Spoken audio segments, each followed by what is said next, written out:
This is the Bhangra Podcast. Sup, y'all, and welcome to another episode of the Bhangra Podcast. Today, we are talking to the judges of Bhangra City 2022, Sumit, HK, Simran, Jasmeet. The last judge was Gurbaksh, but he didn't respond. Now, I know a lot of y'all are here mainly to hear about the Tamasha that happened that weekend, and we do address it just later in the episode. And I want to make one thing very clear. We are covering Bhangra City, not the Bhangra World Cup. The Bhangra World Cup was a separate competition run by a completely separate group of people with a separate judges panel. And I tried to hit them up. I reached out to all of them, but I got left on red. So I tried. Nonetheless, I do hope that this podcast does answer a lot of the questions y'all have about the competition. Also, one thing before we begin, I do want to shout out all the Patreon supporters that we have. With enough supporters, I'm really hoping to be able to hire an editor and get more podcasts out to you more quickly rather than just whenever I have free time to edit episodes. So if you want to see more Bhangra content from us, be sure to support us on Patreon at the link. I think it's there, might be down there. Anyways, let's get into the episode. So first off and foremost, we're going to go over the rubric. And yeah, so I'm going to give a quick rundown of the rubric. So first, 5 points goes to the opening, 5 points to Vardia, and just general appearance. Choreo is a section of 30 points, and the way it was broken down was 5 points were given to just making sure that each routine had Shikke, Kunde, Tamal, Jogni, Chumar, Loddi, Fumania, and Joria. 10 points were proper use of folk instruments. 10 points were given to are the segments executed well? Do the moves correspond correctly to the segments? The next 5 points were is there a creative element to the routine? So that was all 30 points of choreography. 20 points for the formations. So the 10 points were are the formations creative and distinct? And 10 points were the formations smooth and clean. 15 points total for energy and nakra, and that's subdivided into 10 points. Did the dancers show consistent energy? 5 points for expressive throughout the set, 10 points for sync and uniformity, and then 15 points for ending / overall, which was divided into like 5 points for mix, 5 points for outro, and then 5 points for like lasting impression. So pretty much the way we did it is we did it two ways. Like first we just did complete total, so all 5 judges, and then averaged it by 5 to see what the plates come out as. And then we dropped the highest and lowest to rule out any, not really biases, but everyone kind of judges on a different scale, right? Some judge really high, some judge really, really low. So it was kind of to take out the top and lowest and to just get whatever's in the middle. And then we averaged those by 3 to see if anything changes. Both ways the positions were the same, so it didn't make a whole lot of a difference. The discussion started about deliberations, but the comp pretty much told us that they wanted us to go based completely off of. It was close. I mean, in terms of just what the discussion was, a lot of it was just around essentially going back and tying ourselves back to the rubric, right? But for the most part, and just me, Simran and HK, feel free to correct me if I'm wrong, but for the most part, our scores essentially were the same for all judges across the board. Generally close, but it was the same. Like we all had the same vision in terms of first, second, and third. As soon as the show started, we were enjoying it, right? The first 2 performances were amazing. You guys remember the little kids, right? They killed it, right? But as we went on, that's when we saw Chernia, we all we all decided that that's the first place team right there, and that was pretty much across the boards. Our points reflect that. The girls, they killed it, and then I think shortly after was ABC, right? I think they were one of the last teams in the juniors category, and they also brought an all girls team, right? And they were also really good. So then the conversation, between myself, kind of began like, which team was better for me? And if you look at my score sheet, ABC and Chernia were pretty close. If you look at the master sheet, right, they were a point 0.3 difference, right, something like that. But they were both some really good teams, and it was hard. So we ultimately decided that Chernia is going to get first, and then points wise, ABC second, Shawnee first. What exactly, like, based on of what you saw, what was pushing Shania above ABC? For me, it was specifically, if you go again, going back to the rubrics, the dancing, the cleanliness, the Bhangra, right? The base of Bhangra was just executed. I don't even want to say better because these teams were so damn good. Those girls they ripped the patch. I don't know how else to say it, but in terms of like the rubric and the execution, in terms of what that Bhangra piece looked like, they for me that was at a higher level. They danced more elite in terms of that. Even for myself, like Shania only beat ABC by 1 point. And that 1 point where they got it, where ABC wasn't, it was formations, creativity and formations. So it's such a small, minor thing, but it like that 1 point puts you above, right? We did not look like that. You We don't did know. not look like that when we were juniors. You We did not look like that when we were juniors. I'll tell you that right now. you get fed at like the age of 5. Man, our Bhangra crews were a setup. It was a scam growing up. I could take this one. So for as we looked at it and we discussed it as well, we're talking about what Royal brought to the table. They brought a sense of engagement. They brought a sense of X factors throughout their sets. That was like on a consistent basis, right? And it was a constant hit, hit, hit, kept going, kept going, kept going. Um, as mentioned earlier too, yes, they were a little bit more sloppy, right? One thing that did pull them back, you can say, between the placings or moving up the ranks. For me, when I was looking at it, was that sense of dancing as a unit. They got this little dude in red. I want to buy them. I want to kidnap him. I want to take him home. The kid is crazy wrong, right? But now you have to remember when you're a coach and you're a team and you're moving in that dynamic, you have to remember that if that kid is crazy wrong, the rest of the teams the rest of the dancers have to keep up to par with him, right? It has to be all the way through. Otherwise, what you have is you have one person standing out, which was the case here, and he was kind of stealing the show. And then you have dancers in the back kind of taking breaks, things of that nature. So that unit piece that we were talking about, they didn't move as a unit as good as they could have. And then there's a portion on the rubric as well as rotation of dancers. You got to rotate. They did a good job rotating for the most part, but they could have done better, if that makes sense. That's where Shanne kind of took that second place, is that they moved as a unit. But then again, the difference there is what kind of a set you're bringing. Are you bringing those X factors? Shanne had a great X factor, as Justine mentioned, in the opening. And then after that, it kind of died down right throughout the set. Really good set, really clean set. But I feel like those dancers, they're really experienced dancers. I've been watching these guys for a long time. They can definitely up their game now. It really takes some more risks. Sure. Honestly, I think when CJ went on stage, like it's shown in the points as well. First to second is like I think a solid 5 to 6 point difference, and then after that, it's all like 1.5, 2 points. They just brought a set that was really refreshing. Like they literally had just what the competition was looking for. It's Bhangra with an edge. They didn't lose traditionality. They didn't step away from execution, and they didn't do a gimmick, but risk losing points in terms of like how they're doing their Bhangra or if they're standing around for too long. Everything was just made in such a smart way where it just worked.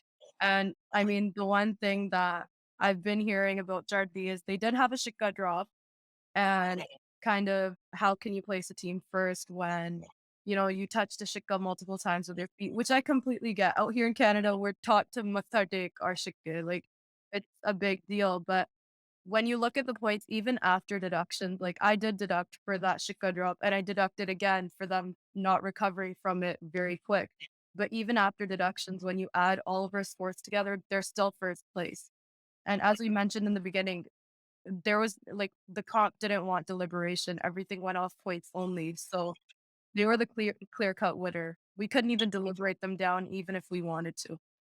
Know that there were some complaints that Jardly touched their feet, touched the props with their feet. But f- co- generally the comments I've been hearing that Jardly was like amazing and like that X factor partner with an edge. Can you give me some examples of what that particularly means to you guys? I think their set was not only like, of course, their set was good. It was choreographed very well, but even the dancers themselves, they had so much charisma together. They had so much stage presence. Like everyone was having fun. They knew just when to use Nakra, when to use grace. No one overdid it. No one outshined the other. It was just like when you were watching, it felt like you were actually watching a team. And to go back to how we started, we told each team, what's your team identity? How are you going to display that on stage? And I think they did. They came as a unit and it looked like they were all in it together. Even that Shika drop, you could tell the team was working together to try and manage not stepping on it. They were communicating in a way where it was like, okay, I'm gonna go over this way, you go over that way. Like, and I think it just worked out for them. Even with a mistake that big, they set themselves apart. Oh yeah, just to follow up on that, like that's essentially it. Was we're talking about the X factor. It's really what they're doing that stands out, right? What is your, again, going back to the rubric? What is your team identity? And that was the piece they brought to the table. They didn't bring somebody else's style. They brought what they bring to the table, and they kept it full. They kept their base live, right? They kept their base. Bhangra was there. Bhangra was executed, right? In terms of, like, the shit obviously being there, I know Sook on like a personal level, etc. And I told him afterwards too, I said, hey man, like, your dancers got to get their IQ up. Like, you got to have dancers that, there was multiple opportunities for those that didn't watch the video yet, multiple opportunities where Shika could have gotten picked up and moved. Not to say, like, obviously when you're dancing, when you're in it, it's very different than when you're spectating. But I was like, hey man, you gotta press on that, right? Like, but that again is like a future forward thing. That's feedback for them to just continuously improve. Other than that, after we deducted points, they were still rocking it up here. Small things that they did really stood out. Before we move on, are there any, just like, there's a lot of teams of this competition. Is there anything you just generally you guys wanted to talk about in terms of the performances, what you saw, what you liked, what you didn't like? Yeah, a girls team called North Bhangra that performed that night. Uh, those girls killed it. I actually thought that, like, they would have ended up in, like, placing somewhere, but unfortunately, once the numbers came out, they didn't. I was like, "Where did Nam go?" But, it's an amazing up and coming team. Like, those girls are really good. One thing I didn't really like seeing was it was very clear because you could hear it in the mix, you could see it in the set, was more so just like copy, like literally segments copied from other teams. Like I remember I saw NJFL from Boston. Was it Boston? It was one of the NJFL sets, right? They had no, it was the last one they went to. Was it Legacy? Legacy, yeah. They had a segment where they go from Sialkoti into Tamal, right? Not only did a team copy that exact segment, they copied the exact songs, the timings, the moves. It was just that you could hear it. Everybody knows which segment it is. Three things I really want to see in the circuit. One is, there is no goddamn excuse for people not to be able to type a go. There's no excuse for your Tola to just be flopping and to be flimsy at this point. YouTube has 100 videos. It takes 1 weekend to sit down and figure it out, right? So for that part, like, if you're preparing for a competition, right, you're doing all this preparation. Guardia and your Torle and things of that nature is part of that, right? So that's definitely something I want to see, is people taking the time out to learn. A lot of people shy away from it because they're like, hey, I'm gonna get stuck doing pukam, right? Or I'm gonna get stuck doing this. But you have like 2, 3 guys on your team that could do it. I guarantee you it's gonna save a lot of hassle and time, right? The other thing is, there was a big variation in mixes.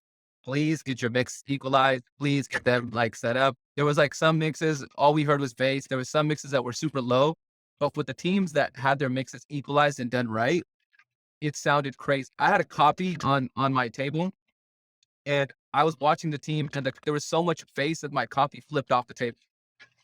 Like, that's what I want to. That's what I want to feel. That's what I want to hear when I see this mix. And the mix was fire, like badass mix, right? So those two things for sure. And the third thing is, I would love to see a little bit more complexity in formations. That would be like the third piece of it. I think dancing wise, everybody can dance, right? Go back to your roots, bring that base foundation, just challenge yourselves a little bit more. And if you're getting through the set and you can still breathe, you're getting through the set and you're not passed out on the floor, you can probably keep pushing that notch higher and higher and higher. A lot of these dancers are really good. Just, I want to see the challenges. I want to see a little bit more complexity, and stuff. So just for anybody who is completely unaware, or maybe people like a few weeks or months or listening or watching this later on, Bhangra World Cup happened the night before Bhangra City, and the commotion that happened from that competition seemed to have leaked into the next day. Bhangra City was in the same general area as Bhangra World Cup, and a lot of the teams that competed at Bhangra World Cup also competed at Bhangra City. I'm just going to let you guys talk about whatever you're comfortable with, if you want to talk about it at all. So I will say this: we don't know as much as the committee, right? As soon as we got there, we were locked in a little room, and then we left after everybody already left, right? Um, we didn't do placings. That's one thing that did happen, but that was more so just a result of everything that's happened before. We were told all these different things. Some teams hitting other teams. This is all just word of mouth, so we can't really confirm nor deny anything. We don't want to spread any rumors, but we were there to judge. We judged. If you guys want to bring your bullshit in from other competitions, so be it. But when we made our scores, we made sure that every team knew that the scores they were given were based completely on their dance, completely on what happened on stage, nothing to do with what happened backstage or what happened in the audience. None of that, right? So the scores are fair. The scores reflect that. Granted, my personal opinion, if what I heard was true, I would have disqualified some of these teams. But then again, it was all word of mouth. But we can't really do much. It was all just collateral damage from the previous competition. Teams are mad. Teams gave ultimatums. Some teams left. Some teams, no, sorry, some teams didn't leave, but some teams threatened to leave. And then ultimately, we had a speech at the end of the day in the auditorium that sort of explained, you know, this isn't right. You're ruining Bhangra. You're ruining for the rest of us. I think the biggest problem came from the parents, not more so the kids itself. Correct me if I'm wrong, right? But the parents are the ones that made these claims. Um, because of that, we had to cancel placings. Because if we had done placings, it would have become like it would have been dangerous. Who knows what would have happened, right? But I think in the end, what we did was the best option. So again, just for anybody who's unaware, essentially what happened was, and like I'm gonna give a very broad swath.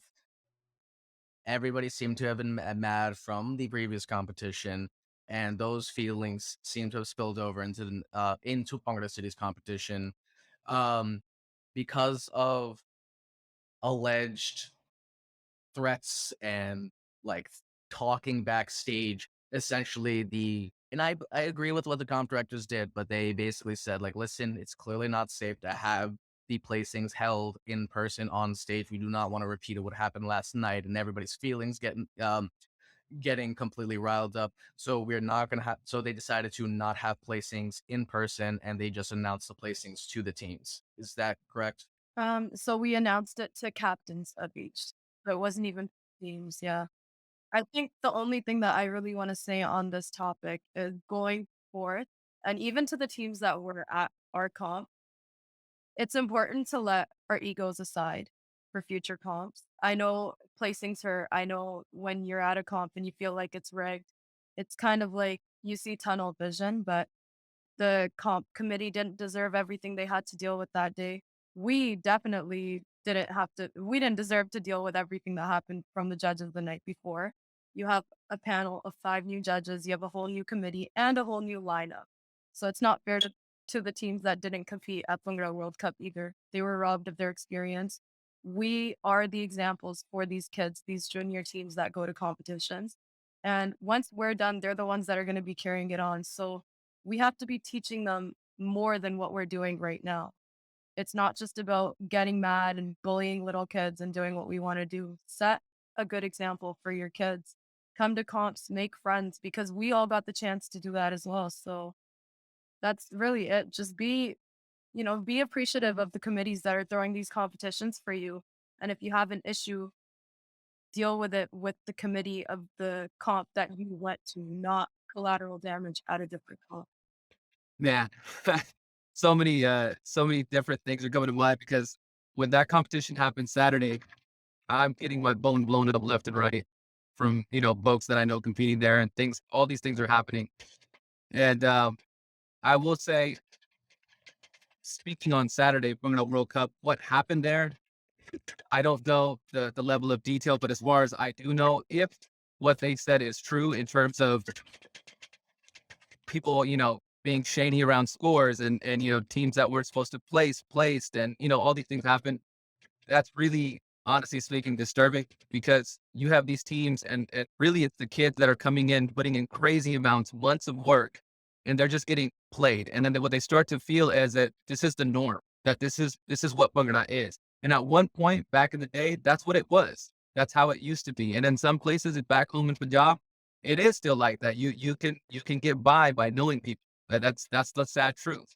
But to see it here at such a high level, I feel like it just sucks. It just really sucks. And then the next day, all that energy comes and it gets put onto the committee. It doesn't deserve that as you know, as these guys said as well. But at the end of the day, when we talk to these guys and we talk to these teams and we talk about, what was going on, what was going through their head, everybody is liable. Everybody is at fault that stood there and allowed any of those actions to happen. And I will blatantly say that. I said it very bluntly to everybody that day as well. If you stood there and you allowed those actions to take place, you are just as much at fault for being a bystander, right? You need to be proactive about this. Why? And the biggest reason is this. This is what the next generation, this is what they're learning. This is what they're seeing. It was a little disappointing because I remember being in the circuit when we started and like 2006 to like 2014, 15. And we always used to be like, it's these uncles. And now suddenly 90% of the uncles have retired. So now these academies are being run by like Canadian, American, born and raised people. And it's very unfortunate that we're doing the exact same thing that we used to, be irritated about what these uncles doing. It's very unfortunate that these kids are being taught that, hey, if we don't like the placing, or if we think the placings, I don't know, were rigged or whatever it was, that we have the right to go and bully these teams. I thought that these, maybe I've just been here for a very long time, but I know these kids and I call them kids. Like I always call Summit the kid because I've known him since he was 14, 15. And and it's like I always used to be like, oh, they're kids.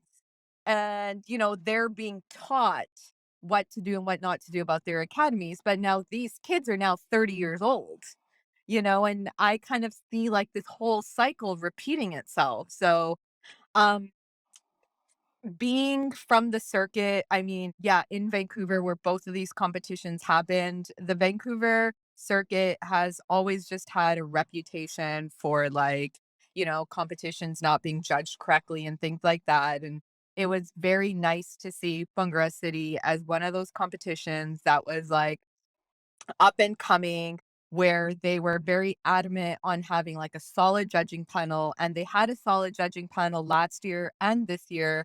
We used to have another competition here called Bhangra Elite, and this year was the first year that like I was happy with the panel, and that competition's been around for like 8 years. So I understood where the teams were coming from. The teams wanted to take a stand. They wanted a competition to support them and be like, hey, we cannot allow these things to happen in our Vancouver circuit, which we are trying so hard to improve. But unfortunately, the time, the place, the day, the event was all incorrect. The way it was done was all incorrect. And once again, like this is just all word of mouth. But just from like the things that have come my way and stuff, it's like I get it being from the Vancouver circuit, but at the same time, it wasn't done right. And that's just very unfortunate because I don't want a 12-year-old today or a 14-year-old today being like, yeah, remember like that competition was rigged. And the next day, like our coaches went and just bullied them and caused crap. Like that kid's also going to be 30 one day and running this academy. So that's kind of where I'm coming from. Yo, before you leave, be sure to subscribe and help us reach more people. And again, thank you to all the Patreon supporters that have helped really make this show possible. And if you want to get the episode a week earlier than everybody else, be sure to go to Patreon and support us to help us make more episodes in the future.